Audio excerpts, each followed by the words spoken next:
Long मार्च जारी रहेगा या मंसूख कर दिया जाएगा? शौकत खानम अस्पताल में चेयरमैन तहरीक इंसाफ इमरान खान की जेर सदारत अहम बैठक। इजलास में हमले के बाद के हालात से इमरान खान को आगाह किया गया। हमलावर से तफ्तीश पर भी कप्तान को ब्रीफिंग।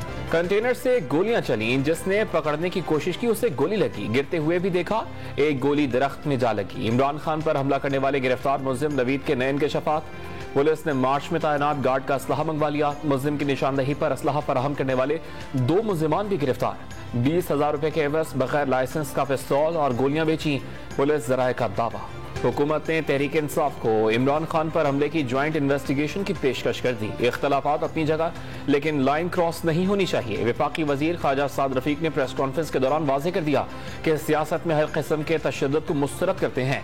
हमला काबिल मजम्मत है। तहरीक इंसाफ की क़यादत को कई बार हिफाजती इक़दाम का कहा गया था। पीटीआई क़यादत ने भी खतरात का इल्म होने का एतराफ़ किया। इमरान खान पर कातिलाना हमले के खिलाफ शहर शहर एहतजाज। पारा चिरार में पीटीआई कारकुनान ने मेन शाहराह टायर जलाकर ब्लॉक कर दी। लकी मरवत के गंडी चौक पर टायर जलाकर इंडस हाईवे पर ट्रैफिक मुअत्तल। लाहौर में भी एहतजाज जारी। फैसल चौक, शंघाई पुल, गवर्नर हाउस चौक समेत दीगर मकामात पर कारकुनान के मुजाहिरे। सानहा मॉडल टाउन की नई JIT के खिलाफ दरखास्तें समाअत के लिए मुकर्रर कर दी गई। Chief justice Lahore high court की सरबराही में 7 रुकनी बिलाज बेंच 15 नवंबर को दरखास्त पर समाअत करेगा। कंपनीज के बोर्ड्स तहलील करने का सिलसिला जारी। पेशावर और क्वेटा इलेक्ट्रिक कंपनीज के बोर्ड्स तहलील। वफाकी हुकूमत ने पेस्को और कैस्को बोर्ड्स की तश्कील नौ कर दी।